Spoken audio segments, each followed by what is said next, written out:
नमस्कार दोस्तों, आपका स्वागत है हिमाचल के सबसे ताज़ा खबरों के साथ। आज हम आपको 20 सितंबर 2023 के मुख्य समाचार प्रस्तुत करेंगे। हिमाचल के विकास, पर्यटन और सामाजिक क्षेत्र की ताज़ा जानकारी के लिए हमारे साथ रहें। विधायकों के स्टोन क्रशर पर हंगामा, सत्र में दूसरे दिन भी नोकझोंक, राष्ट्रीय आपदा पर हुई बहस। मानसून सत्र के दूसरे दिन आपदा पर राष्ट्रीय आपदा की पैरवी पर सदन का पारा अधिक ऊंचाई पर रहा। सदन 2 बार हंगामा हुआ और दोनों पक्षों ने नारेबाजी भी की। सबसे पहले सदन में चर्चा के बीच निर्दलीय विधायक होशियार सिंह जब अपनी बात रख रहे थे, तो उन्होंने स्टोन क्रशर का जिक्र छेड़ दिया। बात बढ़ी तो मुख्यमंत्री को जवाब देने के लिए आगे आना पड़ा। दरअसल विधायक होशियार सिंह ने सदन में विधायकों के पास स्टोन क्रशर होने की बात कही। मुख्यमंत्री ने कहा कि कौन से 21 विधायक हैं, उनकी लिस्ट सामने रखें। सदन में सनसनी फैलाने का प्रयास न करें। तथ्य नहीं है तो बोलना नहीं चाहिए। उन्होंने अध्यक्ष से स्टोन क्रशर की टिप्पणी को कार्यवाही से हटाने की भी बात कही। हालांकि कुलदीप पठानिया ने इसे जारी रखने का फैसला किया। विधायक होशियार सिंह ने कहा कि स्टोन क्रशर बंद करने के फैसले से पहले तकनीकी समिति का गठन करना चाहिए और इस समिति की राय पर कार्रवाई की जानी चाहिए या सरकारी स्टोन क्रशर खोले जाएं। एचडीएम रेस्क्यू ऑपरेशन में नहीं हुई देरी। उपमुख्यमंत्री मुकेश अग्निहोत्री ने कहा कि रेस्क्यू ऑपरेशन चलाने में कोई देरी नहीं हुई है। स्टोन क्रशर संचालक ने लोगों के फंसे होने की सूचना नहीं दी। इस वजह से रेस्क्यू ऑपरेशन शुरू करने में देरी हुई। उन्होंने कहा कि डैम के पानी छोड़े के बाद राज्य सरकार ने तत्काल ऑपरेशन लॉन्च किया था। मंत्रियों के बाहर होने पर भड़के जयराम। मानसून सत्र के आखिरी चरण में नेता प्रतिपक्ष जयराम ठाकुर ने एक बार फिर लय में नजर आए। उन्होंने सत्ता पक्ष के मंत्रियों के सदन से बाहर जाने पर सवाल उठाए। जयराम ठाकुर ने कहा कि बेहद संवेदनशील विषय पर चर्चा हो रही है और सत्ता पक्ष इस चर्चा में हिस्सा लेने की जगह सदन से बाहर जा रहे हैं। इस पर विधानसभा अध्यक्ष कुलदीप पठानिया ने संज्ञान लेते हुए कृषि मंत्री चंद्र कुमार को सदन में बुलाया। इस दौरान संसदीय कार्य मंत्री हर्षवर्धन चौहान पहले से मौजूद थे। विपक्ष कर रहा लोकतंत्र की हत्या। सदन में चर्चा के दौरान जब विपक्ष ने हंगामा किया, तो जवाब में राजस्व मंत्री जगत सिंह नेगी ने कहा कि विपक्ष के साथी लोकतंत्र की हत्या का प्रयास कर रहे हैं। बोलने का मौका नहीं दिया जा रहा है। बार बार हस्तक्षेप कर वक्ताओं का ध्यान हटाने की कोशिश की जा रही है। झूठ बोलकर सत्ता में आए आप महाठग हो। नेता प्रतिपक्ष जयराम ठाकुर ने कहा कि झूठ बोलकर सत्ता में आए और अब सरकार चलाना चाह रहे हैं। सदन को गुमराह करने का प्रयास किया जा रहा है। इसके बाद सदन में हंगामा हो गया और विपक्ष ने सत्ता पक्ष में जमकर नारेबाजी शुरू कर दी।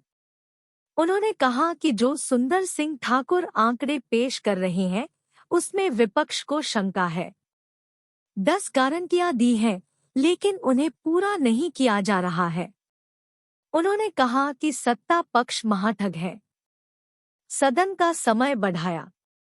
मानसून सत्र में मंगलवार को 3 बार समय को बढ़ाया गया।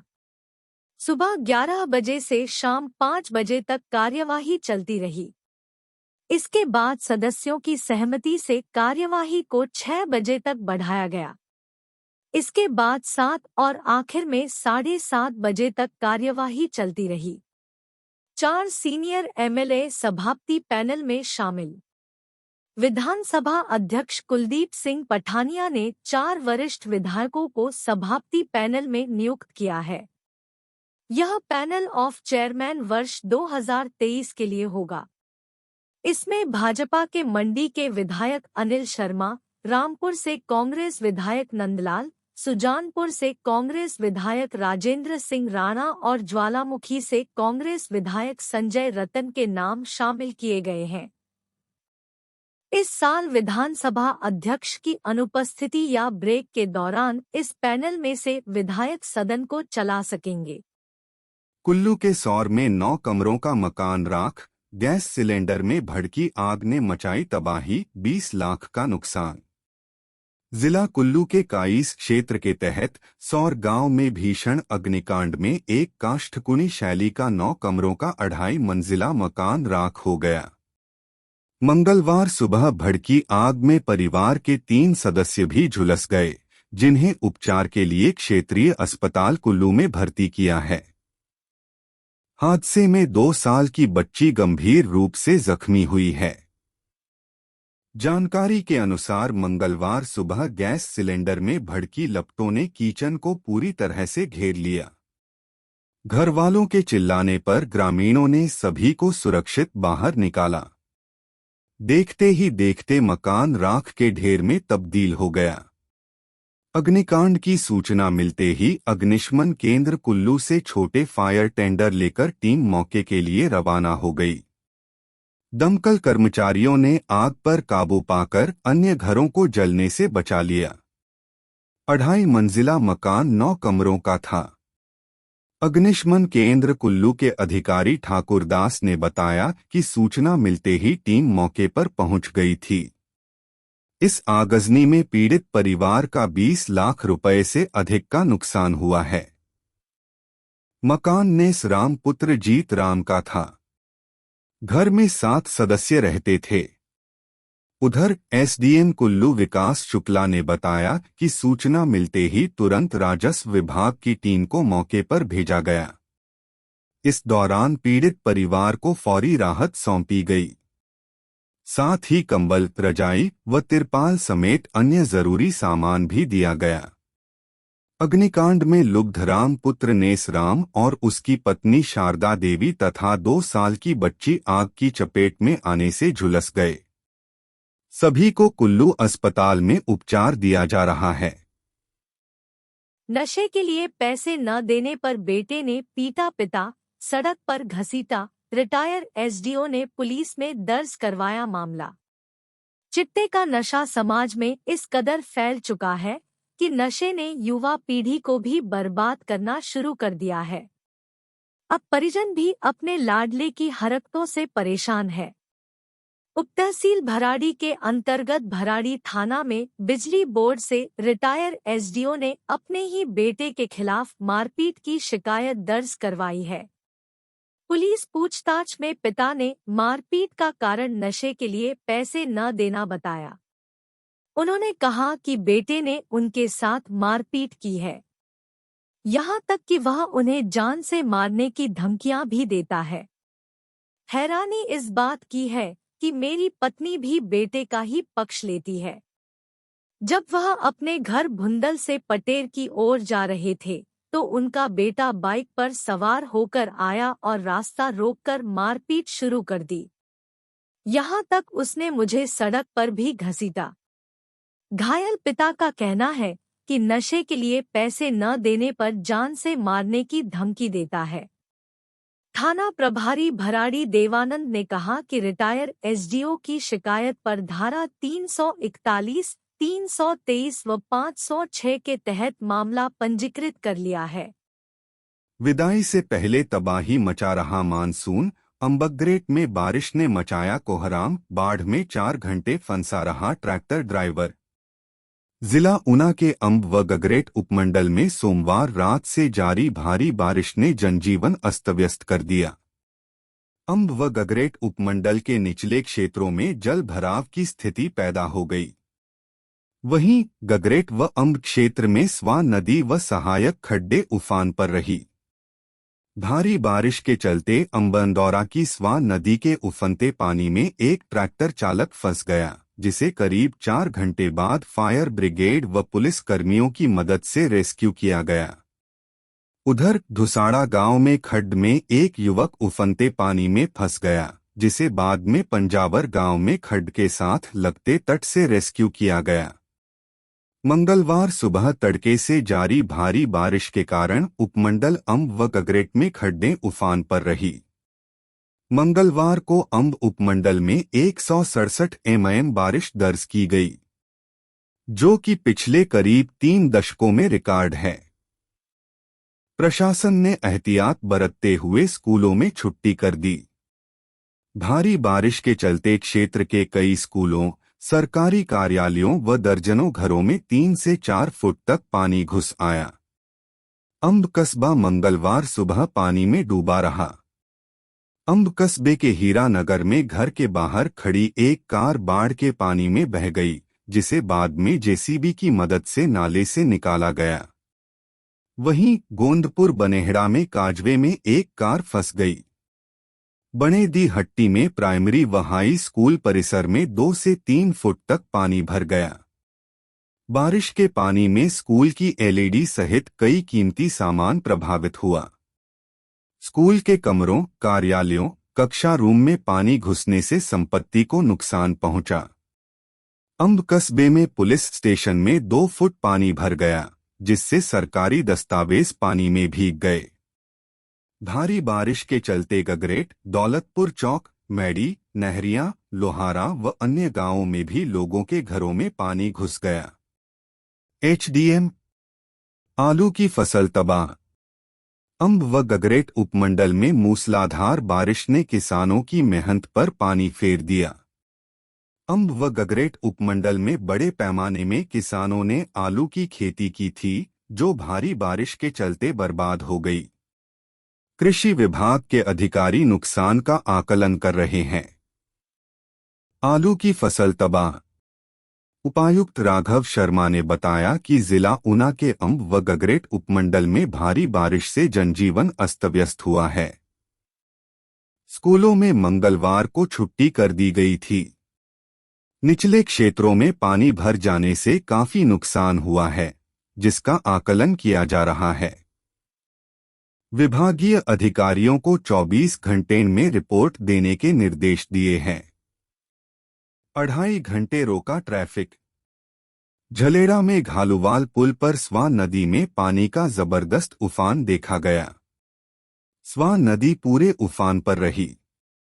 उपमंडल ऊना व हरोली में बारिश तक नहीं हुई, लेकिन गगरेट व अंब में बारिश के चलते स्वां नदी पूरे उफान पर रही।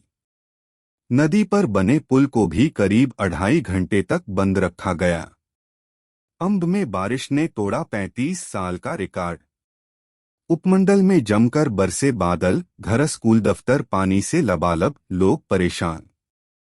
उपमंडल अंब में मंगलवार की बारिश ने पिछले 35 वर्षों का रिकॉर्ड तोड़ जनजीवन को अस्तव्यस्त कर दिया। इस तबाही के मंजर में घर हो या दफ्तर, हर तरफ पानी ही पानी हो गया। सुबह 5:30 बजे शुरू हुई बारिश लगातार 4 घंटे तक जारी रही। बारिश के दौरान बिजली चमकने व बादलों की गड़गड़ाहट देख लोग बुरी तरह सहम गए। जैसे ही भारी बारिश की सूचना उपायुक्त ऊना के पास पहुंची तो उन्होंने उपमंडल अंब के सभी स्कूलों में छुट्टी कर एक अच्छा निर्णय लिया। उधर अस्पताल रोड पर भारी मात्रा में पानी एकत्रित हो जाने से डॉक्टरों व अन्य स्टाफ को लोक निर्माण विभाग के ट्रक से अस्पताल तक पहुंचाना पड़ा।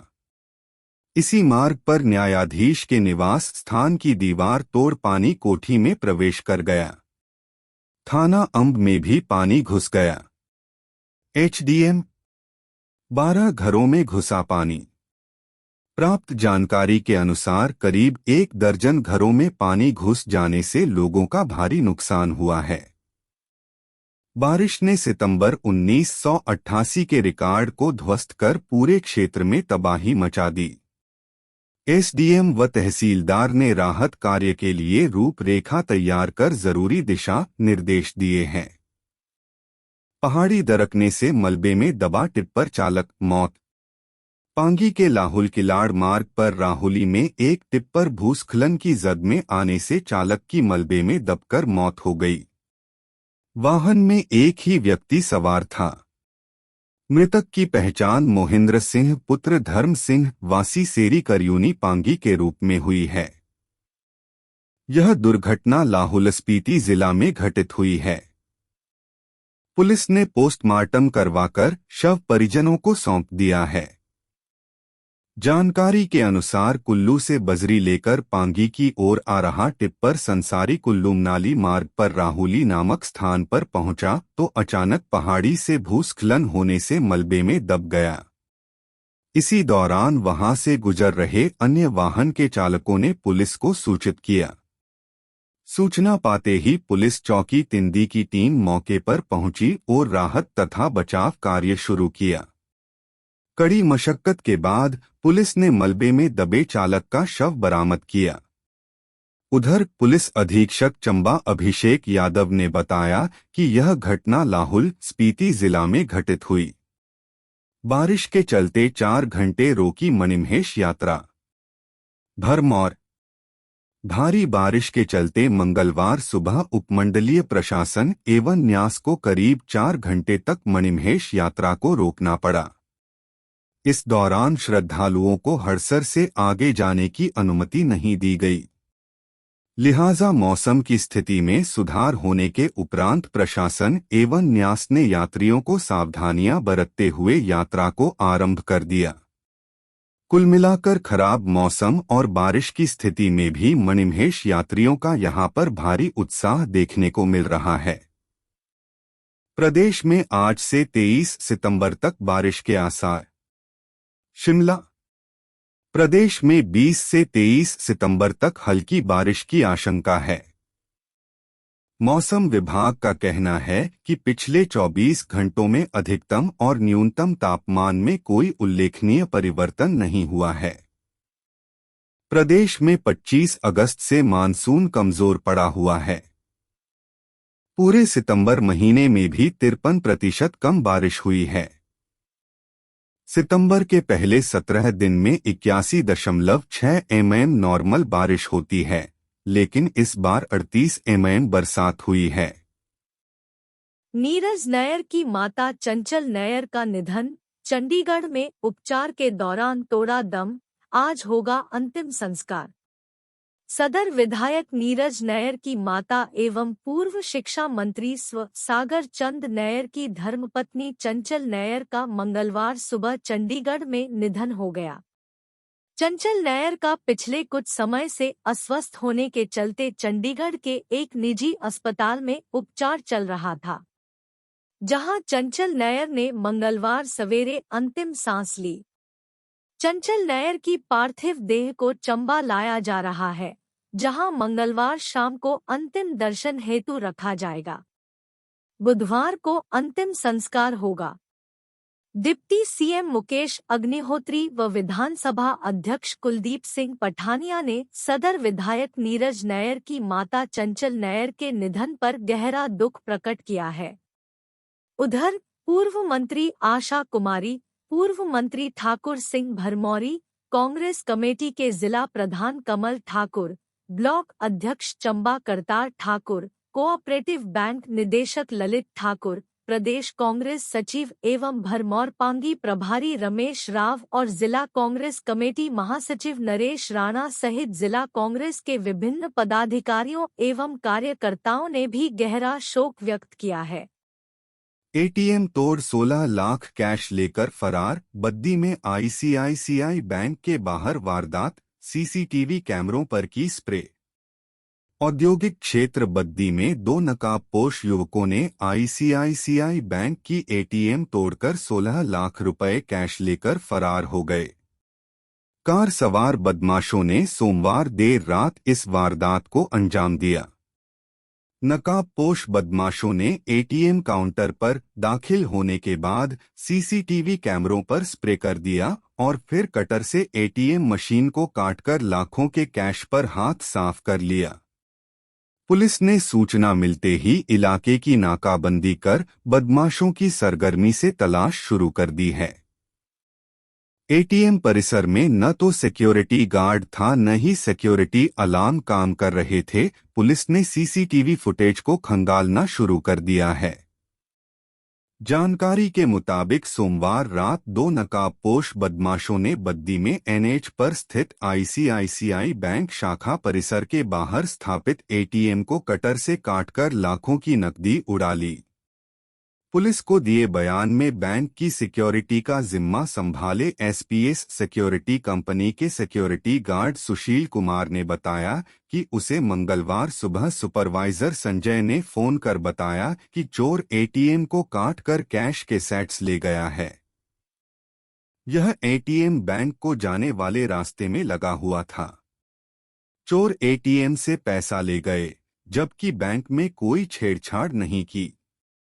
एसएसपी बद्दी मोहित चावला व डीएसपी प्रियंक गुप्ता सहित पुलिस टीम मौके पर पहुंची और मामले की पड़ताल में जुट गई। एसएसपी मोहित चावला ने बताया कि पुलिस ने विभिन्न धाराओं के तहत मुकदमा दर्ज करते हुए कार्रवाई शुरू कर दी है। पुलिस सीसीटीवी फुटेज को खंगाल रही है। कुछ सुराग हाथ लगे हैं, जल्द आरोपी सलाखों के पीछे होंगे। महिला आरक्षण बदलेगा हिमाचल विधानसभा का गणित, डिलिमिटेशन के बाद ही लागू हो पाएगा नया महिला आरक्षण। महिला आरक्षण पर मंगलवार को संसद के विशेष सत्र के दौरान विधेयक रखे जाने के बाद से ही हिमाचल विधानसभा तक यह चर्चा पहुंच गई। गौरतलब है कि केंद्र की मोदी सरकार ने नारी शक्ति वंदन अधिनियम नाम से इस बिल को संसद में रख दिया है। अब इस पर चर्चा शुरू होगी। इसके बाद लोकसभा, राज्यसभा के साथ साथ सभी राज्यों की विधानसभाओं और दिल्ली केंद्र शासित प्रदेश में भी यह लागू हो जाएगा। हिमाचल विधानसभा में महिला आरक्षण लागू होने के बाद पूरी तरह गणित बदल जाएगा। वर्तमान विधानसभा में एकमात्र महिला सदस्य के तौर पर पच्छाद से चुनाव जीती भाजपा विधायक रीना कश्यप है। इससे पहले भी महिला विधायकों की भागीदारी हिमाचल विधानसभा में कोई ज्यादा अच्छी नहीं रही है। ऐसे में यदि वर्तमान 68 विधानसभा क्षेत्र के आधार पर ही आरक्षण रोस्टर तय करना हो तो भी 33% आरक्षण के हिसाब से 22 सीटें महिलाओं को देनी पड़ेगी। यानी कम से कम 22 महिला विधायक सदन में आवश्यक रूप से पहुंच जाएंगी, लेकिन यह संख्या इससे ज्यादा भी हो सकती है। इसकी वजह यह है कि नया महिला आरक्षण परिसीमन यानी डिलिमिटेशन की प्रक्रिया पूरी होने के बाद ही लागू होगा। डिलिमिटेशन की यह प्रक्रिया 2027 से पहले नहीं हो सकती। इसीलिए अगले विधानसभा चुनाव में भी महिला आरक्षण लागू हो पाएगा, इसकी अभी उम्मीद नहीं है।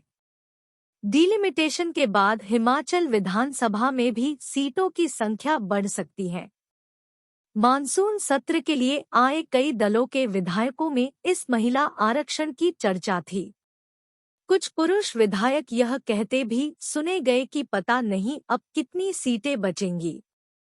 हालांकि महिला आरक्षण के लागू होने की प्रक्रिया और तारीख संसद में इस विधेयक पर होने वाली चर्चा और केंद्र सरकार के जवाब पर ज्यादा स्पष्ट होगी। हालांकि इस बिल को रखते ही हिमाचल में लगभग सभी दलों ने इसका स्वागत किया है। मुख्यमंत्री ने कहा है कि यह शुरुआत यूपीए सरकार में सोनिया गांधी ने की थी, जबकि भाजपा दावा कर रही है कि वाजपेयी सरकार में इसकी प्रक्रिया शुरू हुई थी। खेती का दायरा होने लगा कम, वैज्ञानिकों ने स्वस्थ भोजन उपलब्ध कराने के तरीकों पर किया विचार विमर्श। ऑस्ट्रेलिया की यूनिवर्सिटी ऑफ मेलबर्न और डा यशवंत सिंह परमार औद्यानिकी एवं वानिकी विश्वविद्यालय नौणी द्वारा सोमवार को विवि परिसर में एक संयुक्त 1 दिवसीय कार्यशाला स्वस्थ ग्रह के लिए भोजन का आयोजन किया गया। प्रतिभागियों का स्वागत करते हुए आईडीपी के प्रमुख अन्वेषक डा के रैना ने बताया कि कार्यशाला का उद्देश्य पर्यावरण, खाद्य उत्पादन, मानव स्वास्थ्य और जलवायु परिवर्तन के बीच संबंधों को समझना था। उन्होंने कहा कि तिलहन और दालों में आत्मनिर्भरता समय की मांग है। प्रोफेसर चंदेल ने विविध खाद्य बास्केट के महत्व पर जोर दिया। प्रोफेसर चंदेल ने कहा कि पिछले कुछ वर्षों में उच्च पोषण मूल्य वाली पारंपरिक फसलों के तहत खेती का क्षेत्र कम हो गया है। किसान अनुकूल प्रथाओं को लागू करना होगा और इसे सफल बनाने के लिए किसानों, विशेष रूप से छोटे किसानों को किसी भी कार्यक्रम का हिस्सा बनाना ही होगा। उन्होंने कहा कि राज्य में किसानों द्वारा प्राकृतिक खेती को सफलतापूर्वक अपनाया गया है और किसानों के खेतों में विभिन्न फसल मॉडल विकसित हुए हैं। पर्यावरण के अनुकूल होने के साथ साथ इस पद्धति के तहत किसान के कुल लाभ में वृद्धि हुई है और लागत में भी कमी आई है। इस कार्यशाला को भारतीय कृषि अनुसंधान परिषद की राष्ट्रीय कृषि उच्च शिक्षा परियोजना की संस्थागत विकास योजना के समर्थन में आयोजित किया गया। विश्वविद्यालय के नेरी और थुनाग स्थित घटक कॉलेजों के छात्रों और विश्वविद्यालय के ईएलपी छात्रों ने कार्यशाला में ऑनलाइन माध्यम से भाग लिया। आपदा से भारी नुकसान, अब सदन में सियासी घमासान। राष्ट्रीय आपदा घोषित करे केंद्र सरकार। सीपीएस मोहनलाल ब्राक्टा ने कहा कि प्राकृतिक आपदा में भारी नुकसान हुआ है। रोहरू में 136 सड़कें बंद हुई थी, इनमें से ज्यादातर दोबारा बहाल हो गई है। सेब को मंडी तक पहुंचाने में कोई भी मुश्किल नहीं आई। रोहरू में 1,80,00,000 रुपए की मदद मिल गई है। इस त्रासदी को राष्ट्रीय आपदा घोषित किया जाना चाहिए। प्रदेश के लोगों को राहत दे केंद्र। विधायक किशोरी लाल ने कहा कि आपदा से भारी नुकसान हुआ है। बड़ा भंगाल में भेड़ पालक फंस गए थे, उन्हें दवाई और राशन पहुंचाया गया है। आपदा में स्थानीय लोग मदद को आगे आए हैं।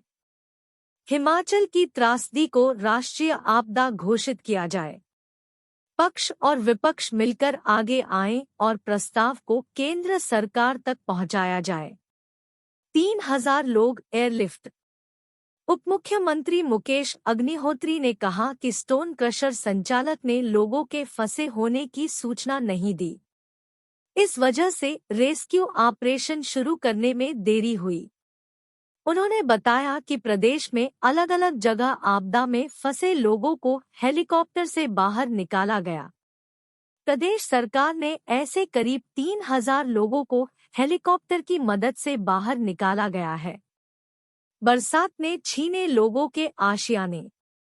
विधायक केवल पठानिया ने कहा कि शाहपुर क्षेत्र में बरसात के दौरान 107 घर और नेशनल हाईवे ध्वस्त हुए। विपक्ष घरों के नुकसान पर 10 लाख और जमीन देने की बात कर रहे हैं।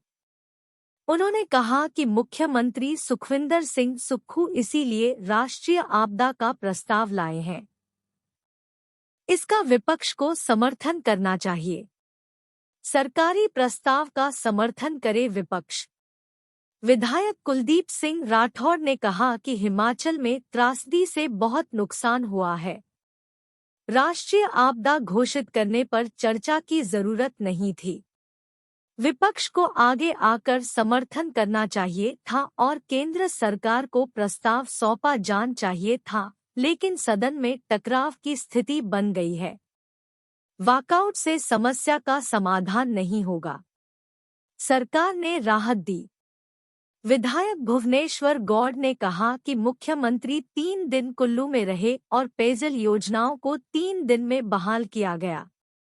राज्य की सड़कें बहुत कम समय में खुल गई थी। सेब में 2 रुपए बढ़ाकर एचपीएससी में बेचा और 12 रुपए प्रति किलोग्राम के हिसाब से बागवानों ने बेचा। सभी को मिली मदद। विधायक मलेंद्र राजन ने कहा कि वे संकल्प प्रस्ताव का समर्थन करते हैं। मानसून में हुई त्रासदी को राष्ट्रीय आपदा घोषित करने की आवश्यकता है। विपक्ष लगातार मानसून सत्र की मांग कर रहा था, इस सत्र को मंजूरी दी गई है। सीएम ने फंसे लोगों को बचाने को हेलीकॉप्टर का प्रबंध किया। बीबीएमबी से वसूले नुकसान का खर्च। निर्दलीय विधायक होशियार सिंह ने कहा कि आपदा से बचने के लिए क्या तैयारी की गई है, इस पर अभी तक किसी ने प्रतिक्रिया नहीं दी है। पुराने पेड़ों को काटने की इजाजत दी जाए। पौंग बांध के नुकसान पर नोटिस लिया जाना चाहिए। बीबीएमबी से नुकसान का खर्च लिया जाए। साथ ही प्रदेश की अपनी रेस्क्यू टीम बनाई जानी चाहिए।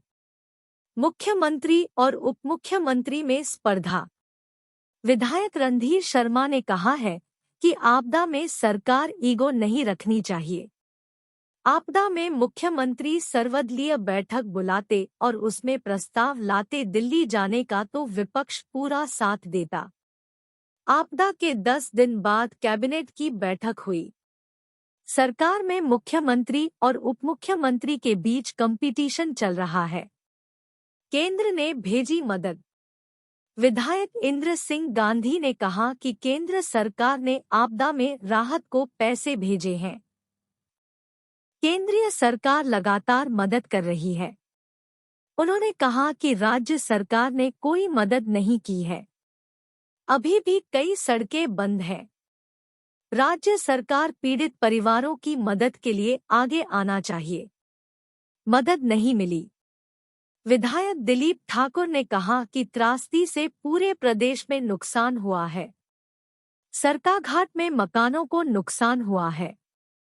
कारोबार प्रभावित हुआ है। राज्य सरकार को मदद के लिए आगे आना चाहिए। मुख्यमंत्री क्षेत्र में आए तो लगा कुछ देकर जाएंगे, लेकिन उन्होंने कोई राहत नहीं दी। राष्ट्रीय आपदा घोषित करने को आवाज। सीपीएस सुंदर ठाकुर ने कहा कि राष्ट्रीय आपदा घोषित किया जाए। उत्तराखंड में केंद्र सरकार ने 1000 करोड़ का पैकेज दिया। उत्तराखंड को केंद्र सरकार ने 3737 करोड़ रुपए प्रदान किए। कुल्लू में 734 करोड़ रुपए का नुकसान कुल्लू में हुआ है। उन्होंने कहा कि हिमाचल के साथ जो हो रहा है उसे लोग देख रहे हैं। डैम के पानी से हो रही है तबाही। विधायक अनिल शर्मा ने कहा कि डैम का पानी छोड़े से जो नुकसान हुआ है, सरकार को उस पर चिंता जतानी होगी। पंडों से पानी छूटा तो मंडी के लोग बाहर नहीं निकल पाए। डैम के पानी की वजह से फोरलेन को नुकसान हुआ है। फोरलेन टूटने से कुल्लू का सेब फंस गया। उन्होंने कहा कि 2 महीने में फोरलेन खत्म हो गया। पूरी मदद कर रहा विपक्ष। विधायक विनोद कुमार मानसून में हर तरफ तबाही का मंजर बना हुआ है। आपदा में राजनीति न करने की सलाह सत्ता पक्ष से मिल रही है। उन्होंने कहा कि विपक्ष पूरी मदद कर रहा है। नेता प्रतिपक्ष जयराम ठाकुर 3 बार दिल्ली जाकर आए हैं। केंद्र सरकार ने एनडीआरएफ की टीमें हिमाचल भेजी। केंद्र ने हिमाचल की मदद को हेलीकॉप्टर भेजे। इन हेलीकॉप्टर की मदद से फंसे हुए लोगों को बाहर निकाला गया। रामपुर में 150 करोड़ का नुकसान। विधायक नंद लाल ने कहा कि प्रदेश में भारी नुकसान हुआ है। त्रासदी से बाहर निकलने के प्रयास शुरू किए गए। सबसे पहले सड़क खोलने के प्रयास किए गए। प्रदेश सरकार ने घरों के निर्माण के लिए 1 लाख रुपए की मदद की बात कही है। रामपुर विधानसभा क्षेत्र में 150 करोड़ रुपए का नुकसान हुआ है। केंद्र सरकार ने भेजे 775 करोड़। विधायक जेआर कटवाल ने कहा कि सत्र को पहले बुलाया जाना चाहिए था। पूरी चर्चा फंड के इर्दगिर्द ही घूम रही है। राहत मुहैया करवाने को लेकर नियम तय किए गए हैं और इसी के तहत केंद्र सरकार से 775 करोड़ रुपए अब तक मिल चुके हैं। पैसों के आवंटन पर गौर करने की जरूरत है। हारे हुए नेता सरकार के पैसे बांट रहे हैं। दिल्ली चले, टिकट हम देंगे। विधायक विनोद सुल्तानपुरी ने कहा कि सीएम ने अपने काम से प्रतिभा दिखाई है। दृढ़ निश्चय से मुख्यमंत्री ने त्रासदी से बाहर आने का रास्ता दिखाया है। विपक्ष के नेता दिल्ली चले और प्रधानमंत्री से मुलाकात करें। विपक्षी दिल्ली जाने को तैयार होते हैं तो टिकट का खर्च सरकार उठाएगी। बिलासपुर में 550 घर बर्बाद हुए, पर सरकार ने नहीं दिया कोई ध्यान। विधायक त्रिलोक जम्वाल ने कहा कि बिलासपुर में कई जगह जमीन धंस गई है, लेकिन इस तरफ कोई ध्यान नहीं दिया गया। त्रासदी के 21 दिन बाद सरकार के मंत्री लोगों का दर्द सुनने आए, लेकिन इसमें जीते हुए लोगों को सूचना नहीं दी गई और हारे हुओं को इस बैठक में बुलाया गया। बिलासपुर में 550 घर और सड़कें बर्बाद हुए हैं, लेकिन 190 लोगों को ही तिरपाल मिले हैं। प्रभावित लोगों की जमीन सरकार एक्सचेंज करे और नई जगह जमीन मुहैया करवाई जाए। आपदा को भूल दशहरे की तैयारी में सरकार। विधायक सुरेंद्र शौरी ने कहा कि बंजार विधानसभा में भारी नुकसान हुआ है। नेशनल हाईवे 2 दिन लगातार बंद रहा। भारी संख्या में पर्यटक फंसे थे। मौके पर कोई अधिकारी मौजूद नहीं थे। 9 से 11 जुलाई तक कितने अधिकारी मौजूद थे, इसकी जांच होनी चाहिए। क्षेत्र के 30 परिवार टेंट में रहने को मजबूर हैं और सरकार व प्रशासन कुल्लू के दशहरे की तैयारी कर रहे हैं। पंचायत में लाड़ा का पैसा रोक दिया गया है। बंजार की अधिकांश सड़कें बंद है। त्रासदी पर राजनीति न करें। विधायक डा जनकराज ने कहा कि त्रासदी के मुद्दे पर राजनीति नहीं होनी चाहिए। सभी पक्षों का नुकसान हुआ है, लेकिन सरकार अपनी जिम्मेदारी से भाग रही है। केंद्र सरकार ने एनडीआरएफ की टीमें भेजी, बजट जारी किया। केंद्र बोरी भरकर पैसा खर्च नहीं करेगा। पहले धन उपयोग का प्रमाण पत्र देना होगा। पर्यटन गाड़ियों से टैक्स वसूलने के फैसले को लिया जाए वापस। प्रदेश में बाहरी राज्यों से आने वाले पर्यटन वाहनों पर परिवहन विभाग द्वारा सितंबर माह से टैक्स लगाया गया है। इससे पर्यटन उद्योग को नुकसान हो रहा है। शिमला होटल संघ ने प्रदेश सरकार से मांग की है कि पर्यटक वाहनों पर लगाया गया टैक्स वापस लें। Shimla hotel and tourism stakeholder association के अध्यक्ष मोहिंद्र सेठ ने कहा कि परिवहन विभाग द्वारा बाहरी राज्यों से आने वाली टूरिस्ट बसों तथा टेम्पो ट्रैवलर पर लगाए गए नए टैक्स के कारण हिमाचल के पर्यटन को करोड़ों का नुकसान होना तय माना जा रहा है। गुजरात, बंगाल तथा महाराष्ट्र से बहुत अधिक संख्या में पर्यटक ग्रुप में बसों तथा टेम्पो ट्रैवलर के द्वारा हिमाचल आते हैं। उन्होंने कहा कि इसी तरह बहुत बड़ी संख्या में पर्यटक परिजनों के साथ अंबाला और चंडीगढ़ तक ट्रेन में आते हैं तथा वहां से टेम्पो ट्रैवलर किराए पर लेकर हिमाचल का रुख करते हैं।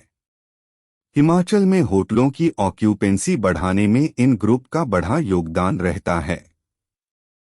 मोहिंद्र सेठ ने कहा कि सरकार ने सितंबर से जो नया टैक्स लगाया है, उससे टूर ऑपरेटरों के लिए हिमाचल में ग्रुप लेकर आना घाटे का सौदा बन गया है। हिमाचल सरकार द्वारा पहली बार बनाया गया मेडिकल सर्विसेज कॉरपोरेशन अब 50 लाख रुपए से ऊपर की लागत वाली खरीद ही किया करेगा। इस कॉरपोरेशन के गठन को लेकर 7 अगस्त 2023 को राज्य सरकार ने पहली बार अधिसूचना जारी की थी। इस अधिसूचना में अब संशोधन किया गया है। स्वास्थ्य सचिव एम सुधा देवी की ओर से किए गए इस संशोधन में यह प्रावधान किया गया है कि सभी तरह की खरीद जो 50 लाख की लागत से कम की है, उसे संबंधित मेडिकल कॉलेज या संबंधित मेडिकल संस्थान ही करेगा और इसके लिए हिमाचल प्रदेश फाइनेंशियल रूल्स की व्यवस्था के अनुसार प्रक्रिया को अपनाना होगा। यदि खरीद 50 लाख से ऊपर की है तो ही Himachal Pradesh medical services corporation को वह भेजी जाएगी और यह प्रक्रिया पूरी की जाएगी। दूसरी तरफ जल शक्ति विभाग ने भी अपनी टेंडर के क्लोज में बदलाव किया है। प्रधान सचिव जल शक्ति ओंकार चंद शर्मा की ओर से जारी की गई यदि सूचना के अनुसार जल शक्ति विभाग के तहत स्टेट वर्कर्स में क्लाज 10 सीसी में संशोधन किया गया है। इसमें पहले व्यवस्था थी कि 6 महीने या इससे कम कंप्लीशन पीरियड वाले प्रोजेक्ट में कंपनसेशन नहीं होगी। अब इस अवधि को 36 महीने कर दिया गया है। श्यामलाल कौशल को पर्यावरण विकास सतत अध्ययन संकाय की जिम्मेदारी। प्रदेश विश्वविद्यालय प्रशासन ने बुधवार को विभिन्न विभागों में नियुक्तियों के आदेश जारी किए हैं। विश्वविद्यालय में नए कुलपति नियुक्त होने से पहले यह व्यवस्था परिवर्तन हुआ है। कार्यकारी कुलपति के आदेशों से ये नियुक्तियां की गई हैं। इन नियुक्तियों के अंतर्गत विवि के अधिष्ठाता छात्र कल्याण आचार्य श्याम लाल कौशल को पर्यावरण विकास एवं सतत अध्ययन संकाय का कार्यभार सौंपा गया है। इस नियुक्ति के तहत आचार्य श्याम लाल कौशल विश्वविद्यालय शैक्षणिक परिषद के सदस्य भी बन गए हैं।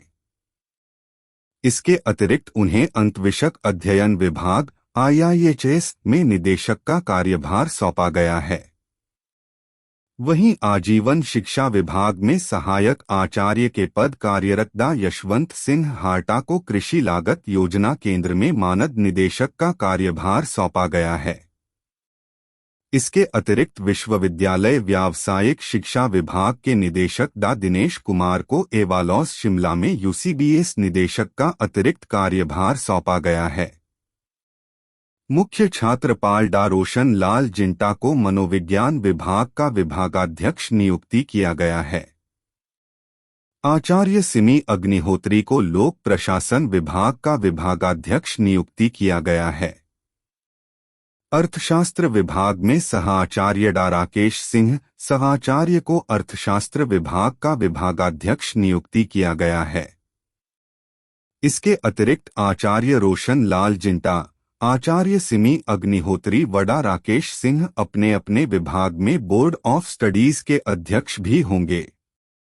आचार्य अपर्णा नेगी को विश्वविद्यालय के एग्रो इकोनॉमिक्स रिसर्च सेंटर के ऑफिस इंचार्ज का कार्यभार सौंपा गया है। भाजपा विधायकों ने दिया 1 माह का वेतन। हिमाचल सरकार के आपदा राहत कोष में भाजपा विधायक दल ने भी 1 माह का वेतन दे दिया है। मंगलवार को नेता प्रतिपक्ष जयराम ठाकुर ने 13,80,000 रुपए का चेक मुख्यमंत्री सुखविंदर सिंह सुक्खू को भेंट किया। इस दौरान उनके साथ कई भाजपा विधायक मौजूद थे। विधानसभा परिसर में यह चेक सौंपने के बाद मीडिया से बातचीत में नेता प्रतिपक्ष जयराम ठाकुर ने कहा कि यह कमिटमेंट भाजपा विधायकों की पहले से थी, जिसे आज पूरा किया गया है। भाजपा ने बड़ी शुरू से साफ कर दिया था कि आपदा की स्थिति में वह सरकार के साथ है और जो संभव मदद होगी वह करेंगे। वह उम्मीद करते हैं कि राज्य सरकार सही तरीके से प्रभावितों की मदद करेगी। TGT नॉन मेडिकल की काउंसलिंग 30 सितंबर से। धर्मशाला में जिला प्रारंभिक शिक्षा विभाग की ओर से प्रशिक्षित स्नातक अध्यापक नॉन मेडिकल व मेडिकल के भूतपूर्व सैनिकों के आश्रितों के काउंसलिंग का आयोजन किया जा रहा है।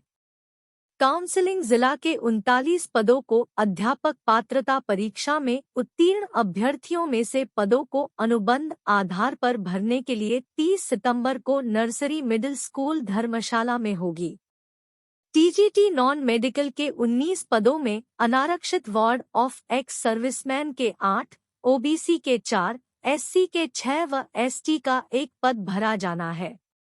TGT नॉन मेडिकल में अनारक्षित श्रेणी वार्ड ऑफ एक्स सर्विसमैन में अगस्त 2003 तक BEd पासिंग बैच भाग ले सकता है, जबकि TGT मेडिकल में दिसंबर 2007 BEd पासिंग बैच तक अभ्यर्थी भाग ले सकते हैं। OBC श्रेणी में TGT नॉन मेडिकल में दिसंबर 2005 व TGT मेडिकल में दिसंबर 2010 BEd पासिंग बैच तक अभ्यर्थी भाग लेंगे। इसी तरह SC में TGT नॉन मेडिकल में दिसंबर 2018 तक व TGT मेडिकल में दिसंबर 2017, ST ward of ex serviceman में TGT नॉन मेडिकल में दिसंबर 2021 व TGT मेडिकल में up to date BEd passing batch तक भाग ले सकते हैं। उपनिदेशक प्रारंभिक शिक्षा कांगड़ा मोहिंद्र कुमार ने बताया कि काउंसलिंग में भाग लेने वाले उम्मीदवारों को अपने दस्तावेज साथ लाने होंगे। टोनी देवी कॉलेज में अगले साल से लगेंगी कक्षाएं। कॉलेज भवन निर्माण पर खर्च होंगे 5 करोड़, सदन में दी लिखित जानकारी। सुजानपुर विधानसभा के अंतर्गत राजकीय महाविद्यालय टोनी देवी में आगामी शैक्षणिक सत्र 2024 से 25 में कक्षाएं आरंभ की जाएगी। इसके भवन निर्माण के लिए सरकार द्वारा 5 करोड़ रुपए का प्रावधान किया गया है। विधानसभा के मॉनसून सत्र के दूसरे दिन विधायक राजेंद्र राणा के सवाल के जवाब में सरकार ने सदन में यह लिखित जानकारी दी। विधायक के सवाल के जवाब में शिक्षा मंत्री ने जानकारी दी है कि राजकीय महाविद्यालय टोनी देवी को खोलने की अधिसूचना विभाग द्वारा 16 सितंबर को की गई है। सुजानपुर विधानसभा क्षेत्र के विधायक राजेंद्र राणा ने विधानसभा सत्र में सवाल पूछा था कि प्रस्तावित महाविद्यालय टोनी देवी के निर्माण कितनी धनराशि जारी की गई है, इसका निर्माण कार्य कब तक शुरू किया जाएगा। विधायक के सवाल के जवाब में शिक्षा मंत्री ने जानकारी सदन में रखी है। डिग्री कॉलेज रेका भवन 45% काम पूरा।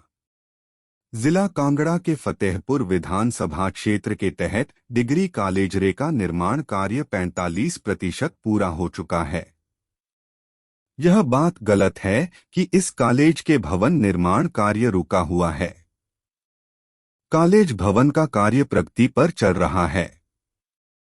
प्रदेश सरकार द्वारा इस कॉलेज भवन निर्माण को लिए 12.58 करोड़ रुपए की प्रशासनिक मंजूरी दी गई है। इसमें से लोक निर्माण विभाग को 4 करोड़ रुपए पिछले दिनों जारी कर दिए गए हैं।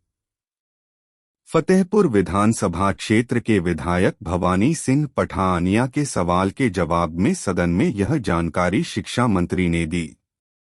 विधायक भवानी सिंह पठानिया ने सवाल पूछा था कि डिग्री कॉलेज रेका निर्माण कार्य बजट की कमी से रुका हुआ है। बिना बजट फंड्स गया 11 पुलों का निर्माण, पीडब्ल्यूडी को केंद्र से नहीं आई मदद, भेजी है 94 करोड़ की रिपोर्ट। पीडब्ल्यूडी को केंद्र सरकार से मदद नहीं मिल पाई है। विभाग ने 11 पुलों को 94 करोड़ रुपए का आकलन बनाकर केंद्र सरकार को भेजा है, लेकिन अभी तक केंद्र ने इस बजट को जारी करने पर हामी नहीं भरी है। प्रदेश में करीब 116 पुल बरसात की वजह से धराशायी हुए हैं और इनमें से 19 पुल पूरी तरह से टूटकर बह चुके हैं। इन पुलों को दोबारा बनाने में पीडब्ल्यूडी को करीब 118 करोड़ रुपए की जरूरत है। विभाग ने इस जरूरत को देखते हुए केंद्रीय मंत्री नितिन गडकरी के दौरे के बाद 94 करोड़ का आकलन केंद्र सरकार को भेजा था। यह मदद सेतु बंधन भारत योजना में मंजूर किया जाना था, लेकिन अभी तक विभाग को इस संबंध में एनओसी नहीं मिल पाई है। मानसून में प्रदेश के राज्य उच्च मार्गों को हुए नुकसान की भी एक अलग से रिपोर्ट विभाग ने केंद्र सरकार को सौंपी है। इस रिपोर्ट में 272 करोड़ रुपए के नुकसान का अनुमान लगाया गया है, लेकिन अभी इस धनराशि को लेकर भी केंद्र सरकार ने कोई स्थिति साफ नहीं की है। गौरतलब है कि बरसात से पीडब्ल्यूडी को 2,941 करोड़ रुपए के नुकसान का अनुमान है। केंद्र सरकार राज्य को बजट प्रदान करती है, तो पीडब्ल्यूडी इससे इन सड़कों को बहाल कर पाएगा। एमडीआर के तहत भेजा है 360 करोड़ का आकलन। पीडब्ल्यूडी के प्रमुख अभियंता अजय गुप्ता ने बताया कि प्रदेश में बंद सड़कों को बहाल करने में विभाग ने पूरी ताकत झोंक दी है। अब तक 95% से ज्यादा सड़कें बहाल कर ली गई है। लोगों को अब मुश्किल का सामना नहीं करना पड़ रहा है। जिन सड़कों पर पुल बनने हैं या बड़े डंगे लगाने की जरूरत है, उनके बहाल होने में थोड़ा और समय अभी लगेगा। इसके लिए पीडब्ल्यूडी को केंद्र सरकार से मदद की उम्मीद है। केंद्र को सेतु भारतम और एमडीआर के तहत 360 करोड़ रुपए का प्रोजेक्ट भेजा गया है। जलमग्न हुआ ऊना का अंब, चारों तरफ पानी ही पानी, स्कूलों में करनी पड़ी छुट्टी। उपमंडल अंब में मंगलवार की बारिश ने पिछले 35 वर्षों का रिकॉर्ड तोड़ दिया, जिससे जनजीवन अस्त व्यस्त हो गया। तबाही का मंजर ऐसा था कि घर हो या दफ्तर, हर तरफ पानी ही पानी था। सुबह 5:30 बजे शुरू हुई बारिश लगातार करीब 4 घंटे तक जारी रही। मूसलाधार बारिश के बीच बिजली चमकने के साथ साथ बादलों की गड़गड़ाहट देख लोग बुरी तरह सहम गए। जैसे ही भारी बारिश की सूचना डीसी ऊना के पास पहुंची, तो उन्होंने उपमंडल अंब के सभी स्कूलों में छुट्टी करने का फैसला लिया। उधर हॉस्पिटल रोड पर भारी मात्रा में पानी एकत्रित हो जाने से डॉक्टरों व अन्य स्टाफ को लोक निर्माण विभाग के ट्रक से हॉस्पिटल पहुंचना पड़ा। इसी मार्ग पर न्यायाधीश के निवास स्थान की दीवार तोड़ पानी कोठी में प्रवेश कर गया। इसी तरह थाना अंब में पानी घुस जाने से पुलिस कर्मचारियों को भागकर जान बचानी पड़ी। थाना अंब के अंदर कोई ऐसा रूम नहीं था जहां पानी न घुसा हो। इसी बीच सिद्ध चलेहड़ मार्ग पर ल्हासा गिरने से एक वाहन के क्षतिग्रस्त होने का समाचार है। दमकल विभाग की गाड़ी ने मौके पर पहुंचकर अंदर बैठे लोगों को सुरक्षित बाहर निकाला। जानकारी के अनुसार करीब 1 दर्जन घरों में पानी घुस जाने से लोगों को भारी नुकसान हुआ है। बारिश ने सितंबर 1988 के रिकॉर्ड को ध्वस्त कर पूरे क्षेत्र में तबाही का फैलाकर लोगों के जनजीवन को अस्त व्यस्त कर खलबली मचा दी है। समाचार लिखे जाने तक बारिश की रफ्तार धीमी जरूर हुई है, लेकिन अभी पूरी तरह रुकी नहीं है। उधर प्रशासन ने बचाव कार्य शुरू कर दिए हैं। एसडीएम व तहसीलदार ने राहत कार्य के लिए रूपरेखा तैयार कर जरूरी दिशा निर्देश दिए हैं। बच्ची सहित एक ही परिवार के 3 लोग झुलसे, कुल्लू के सौर में तंदूर के पास रखे सिलेंडर में भड़की आग। जिला कुल्लू के काइस क्षेत्र के सौर गांव में आगजनी की घटना में एक परिवार के 3 सदस्य झुलस गए। तीनों का क्षेत्रीय अस्पताल कुल्लू में उपचार चल रहा है। बच्ची सबसे ज्यादा झुलसी है। परिवार के यह तीनों सदस्य उस कमरे में सोए थे जहां सिलेंडर ने तंदूर की आग पकड़ी। जानकारी के अनुसार सौर गांव में आग लगने से 3 मंजिला मकान राख के ढेर में तब्दील हो गया। साथ ही परिवार के 3 सदस्य भी झुलस गए। हादसा मंगलवार सुबह काइस के गांव सौर में उस दौरान पेश आया जब घर की रसोई में परिवार के 3 सदस्य मौजूद थे। इस दौरान गैस सिलेंडर को बदला जाने लगा, लेकिन वहां जल रहे तंदूर के कारण रसोई में अचानक आग भड़क उठी। जब तक कि परिवार के लोग संभलते, तब तक आग फैल गई थी। आग की लपटें देखते ही ग्रामीण मौके पर इकट्ठा हो गए। सूचना मिलते ही अग्निशमन दल भी मौके पर पहुंचा और आग बुझाने के प्रयास शुरू कर दिए, लेकिन लपटें इतनी प्रबल थी कि काष्ठकुणी शैली का 3 मंजिला मकान राख के ढेर में बदल गया। आग से झुलसे लोगों में लुब्धराम 26, पत्नी शारदा 24 और करीब 2 वर्षीय बच्ची नव्या शामिल है। सारी जमापूंजी बाढ़ पीड़ितों को दान करने पर सीएम सुक्खू को सम्मानित करेगी हिमाचल कल्याण सभा। राजधानी दिल्ली में बसे हिमाचलियों के शीर्ष संगठन हिमाचल कल्याण सभा ने मुख्यमंत्री सुखविंदर सिंह सुक्खू द्वारा अपने जीवन की सारी जमापूंजी को आपदा राहत कोष में दान देने के फैसले को ऐतिहासिक करार दिया है।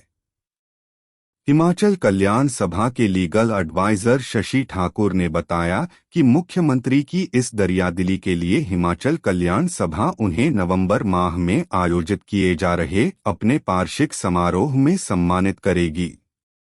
उन्होंने बताया कि श्री सुक्खू की इस दरियादिली में देश भर के राजनेताओं के लिए एक मिसाल पैदा कर दी है तथा इससे देश के विभिन्न भागों में बसे हिमाचली गौरवान्वित महसूस कर रहे हैं।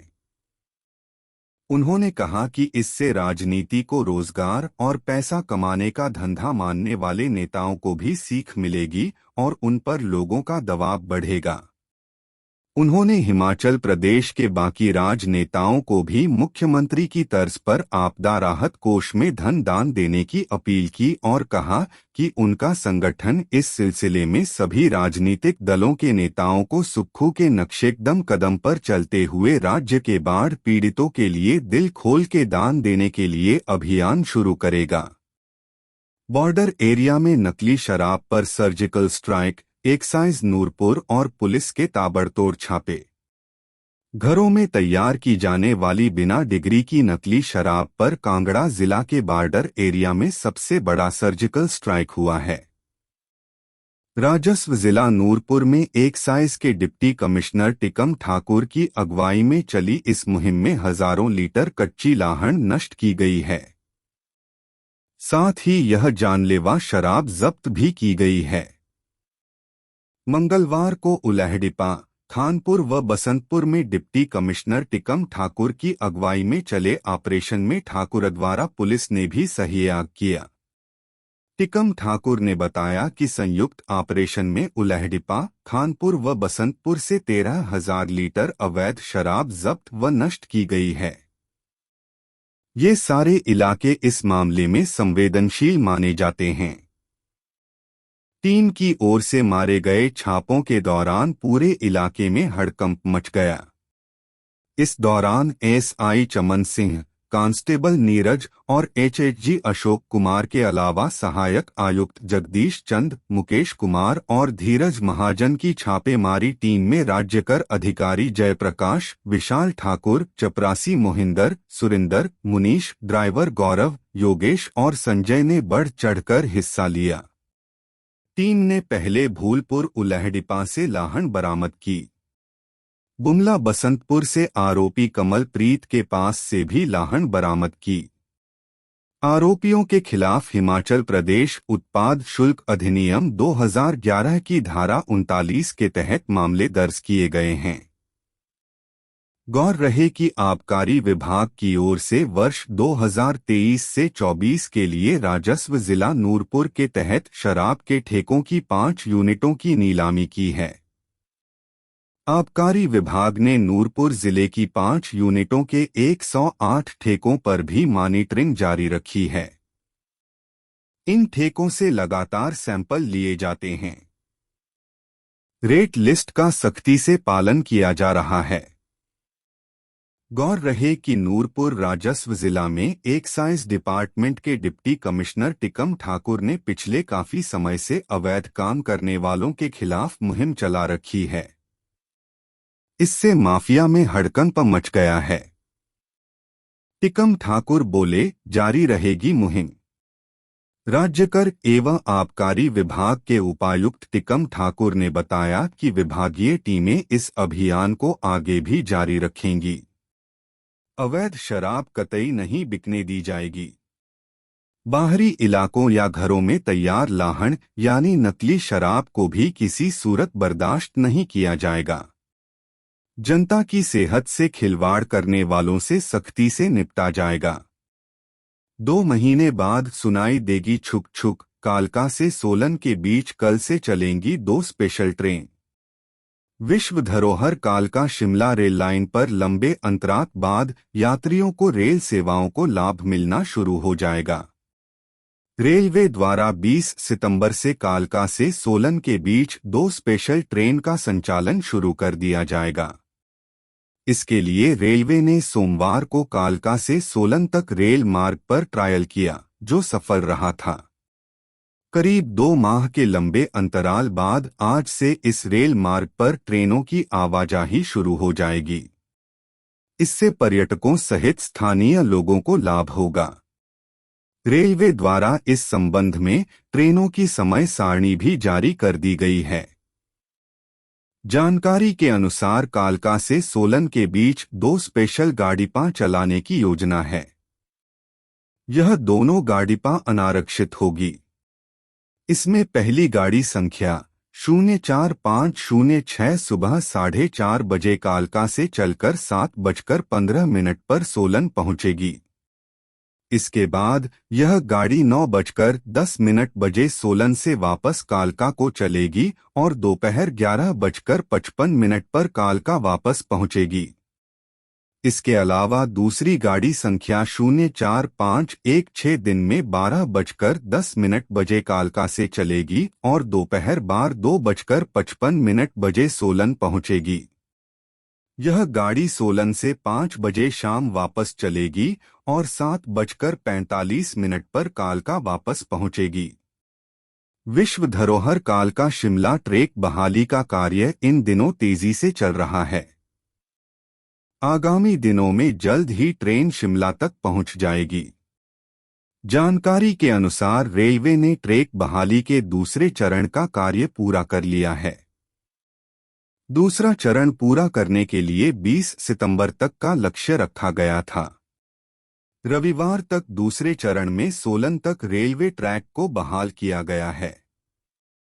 अब तीसरे चरण में सोलन से शिमला के बीच रेलवे ट्रैक को बहाल करने का कार्य तेजी से चल रहा है।